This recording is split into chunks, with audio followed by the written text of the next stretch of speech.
Assalamualaikum warahmatullahi wabarakatuh.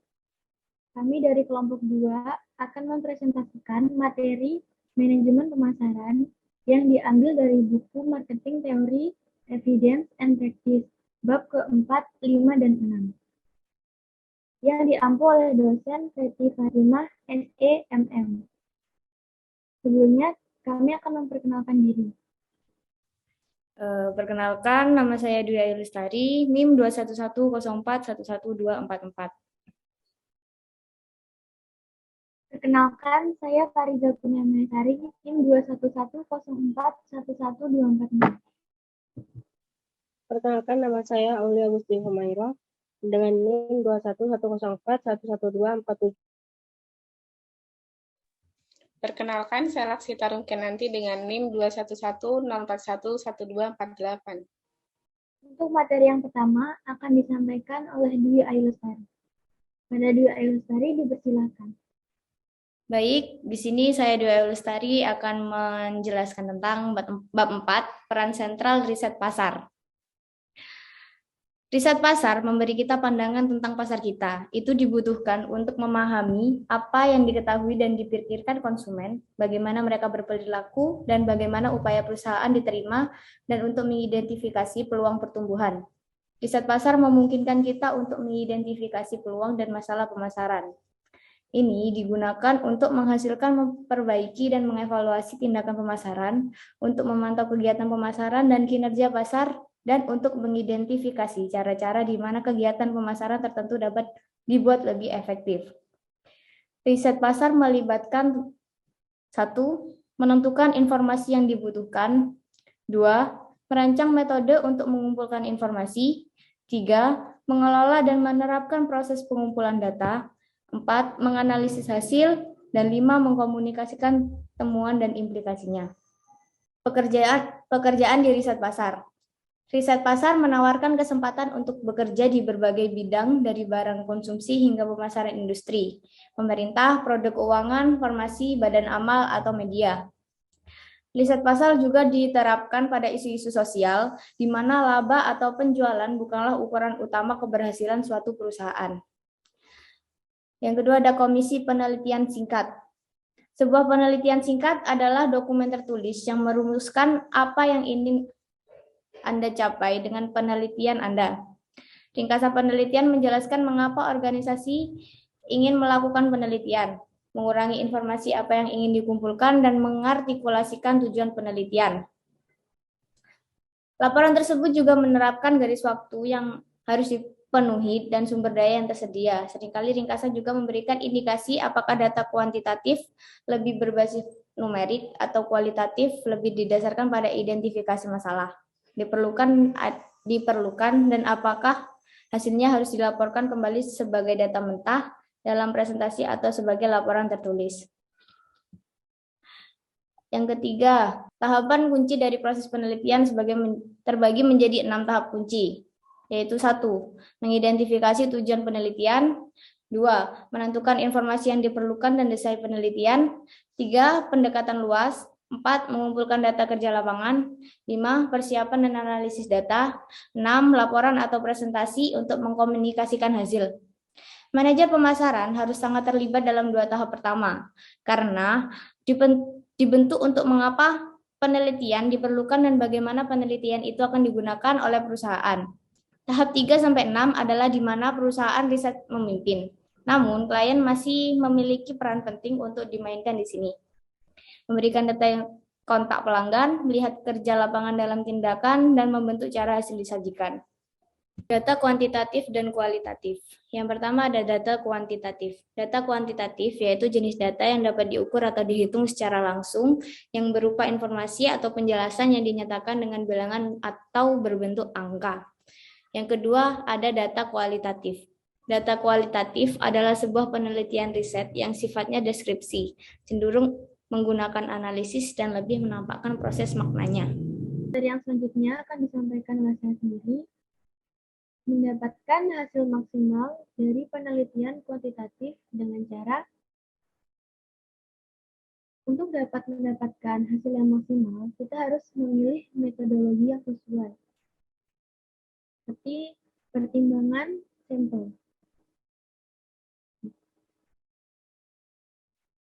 Bagaimana sih cara pengambilan sampel? Jadi di sini ada dua metode untuk cara pengambilan sampel. Metode yang pertama itu adalah metode sampling probabilitas yang diambil dari populasi dan menghasilkan sampel yang tidak bias dan sifatnya ilmiah. Pengertian dari bias itu sendiri adalah suatu penyajian yang dipenuhi dengan praduga. Jadi masih belum mengetahui jawaban pastinya, masih penuh dugaan-dugaan. Kemudian yang kedua, metode sampling non-probabilitas yang dipilih oleh peneliti atau responden hingga menimbulkan bias.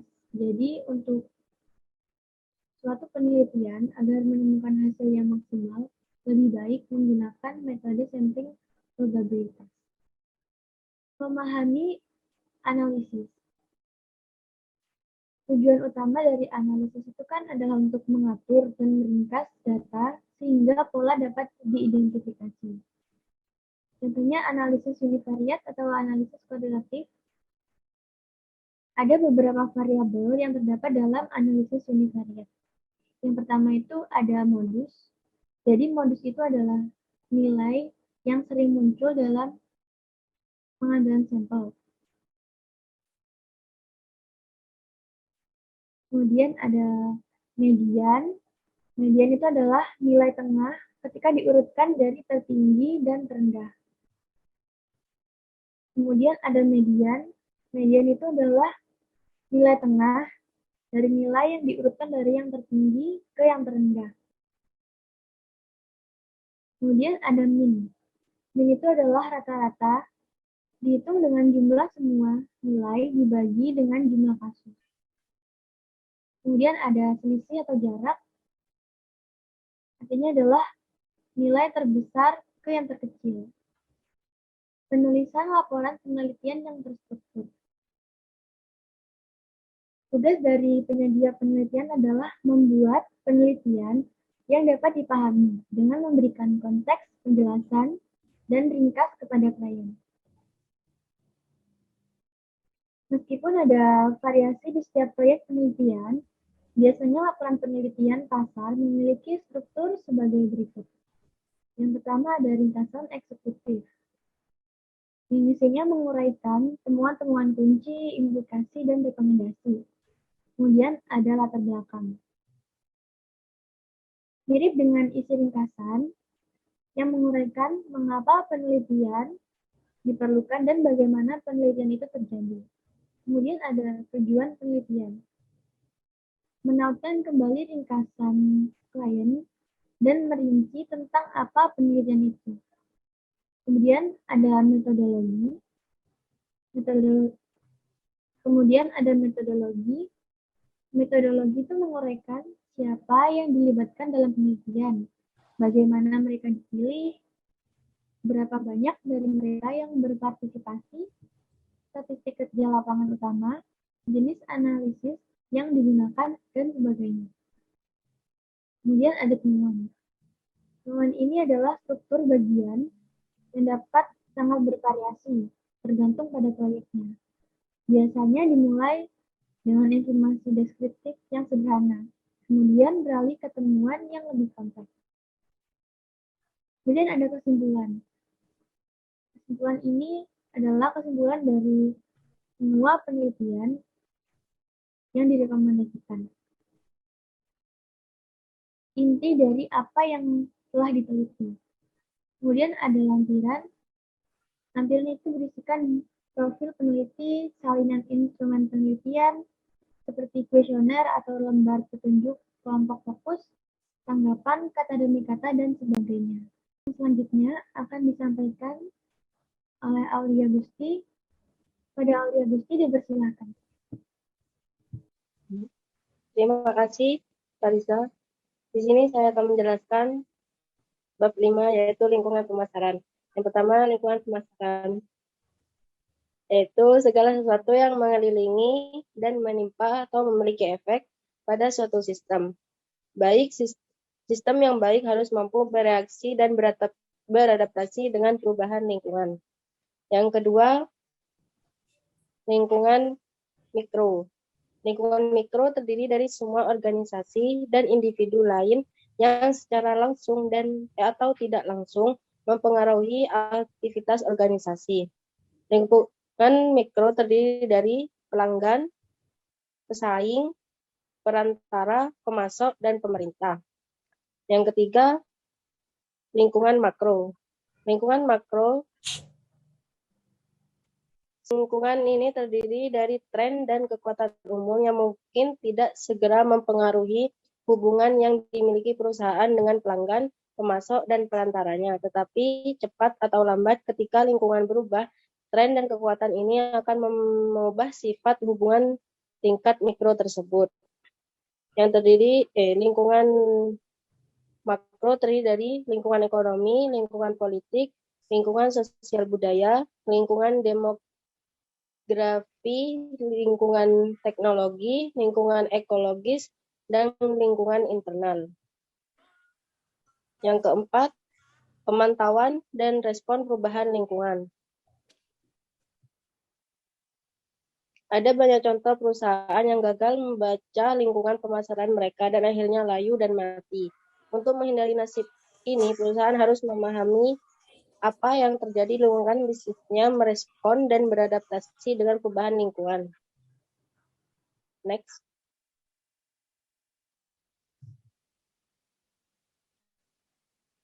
Selanjutnya, pemasaran. Informasi tentang keadaan lingkungan saat ini digunakan sebagai titik awal untuk perencanaan strategis pemasaran masa depan berdasarkan asumsi tentang bagaimana lingkungan akan berubah. Informasi juga penting untuk memantau pelaksanaan rencana pemasaran sehingga pemasaran organisasi dan untuk mencatat penyebab penyimpangan dari rencana. Oleh karena itu, informasi memiliki fungsi perencanaan dan fungsi kontrol. Keenam yaitu pemasaran sosial awal. Di sini kita ambil contoh dari cacar. Cacar adalah penyakit manusia yang tidak dapat diobati yang membunuh sebanyak 20 atau 30% dari mereka yang terinfeksi dan meninggalkan banyak korban luka, buta, atau keduanya. Yang ketujuh, manfaat agregat versus individu. Itu inti dari masalah ini adalah manfaat bagi kelompok secara keseluruhan versus individu, pilihan pribadi. Pemerintah di seluruh dunia telah mempromosikan program vaksinasi demi kepentingan kesehatan masyarakat. Seringkali menawarkan vaksinasi yang disubsidi sebagian atau seluruhnya. Beberapa vaksinasi dipromosikan secara luas dan orang-orang didorong untuk meminumnya atau melaksanakan vaksinasi tersebut. Sekian. Untuk materi yang selanjutnya akan disampaikan oleh Laksita Arum. Kepada Laksita Arum dipersilakan. Baik, terima kasih. Di sini saya akan menjelaskan bab 6, yakni mengenai segmentasi pelanggan dan target. Yang pertama ada segmentasi pelanggan dan target. Apa sih segmentasi pasar itu? Yakni proses membagi pasar menjadi subkelompok pembeli yang berbeda, yang bereaksi secara berbeda terhadap pemasaran yang berbeda. Misalnya, pria dan wanita memiliki bentuk tubuh yang berbeda, sehingga mereka memerlukan desain yang berbeda dari setiap pakaian. Yang kedua, yakni penargetan, yakni praktik menciptakan perbedaan dalam bauran pemasaran untuk memenuhi segmen yang berbeda, atau memilih untuk tidak melayani beberapa segmen. Poin kedua yakni siapa sebenarnya target kita. Hal ini berkaitan dengan poin pertama, yakni pemasar harus tahu siapa pembelinya, bagaimana kita bisa menjangkau mereka, di mana mereka berada, di mana mereka membeli barang kita, apa yang mereka minati, dan apa yang mereka sukai atau akan mereka beli. Yang ketiga, logika dan daya tarik penargetan sempit. Beberapa bisnis hanya menargetkan segmen tertentu dan berhasil dalam apa yang mereka lakukan. Pemasar harus tahu dua hal ini, yakni seberapa ditargetkannyakah sebuah merek atau Apakah salah mencoba menjual ke semua kategori pembeli? Yang keempat adalah profil pengguna brand.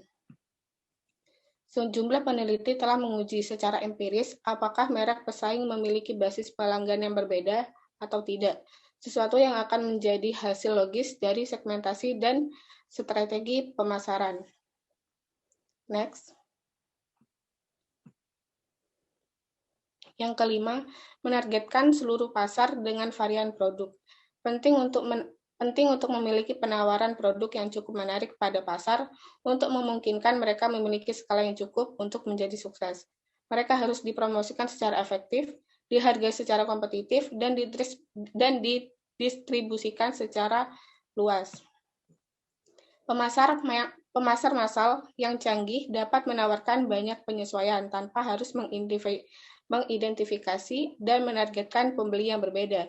Misalnya, banyak penyesuaian terjadi di tempat penjualan, di mana pembeli membuat banyak tentang yang pertama, opsi pembayaran, yang kedua, pilihan pengiriman atau hal-hal lain yang memudahkan para konsumen atau target kita. Poin keenam, segmentasi tidak perlu memaksimalkan pengembalian produk. Proses segmentasi dan targeting tidak menjamin hasil yang maksimal dari belanja pemasaran. Meskipun hal itu menjamin respon penjualan maksimum untuk segmen tertentu, hal ini tidak perlu bertepatan dengan pembelanjaan keseluruhan yang paling efektif. Yang ketujuh, mengambil semua kemungkinan pelanggan.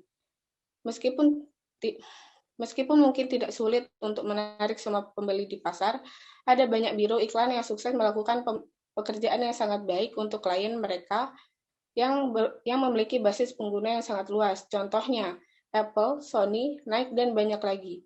Tujuannya adalah agar merek menjadi seinklusif mungkin. Jika ini membutuhkan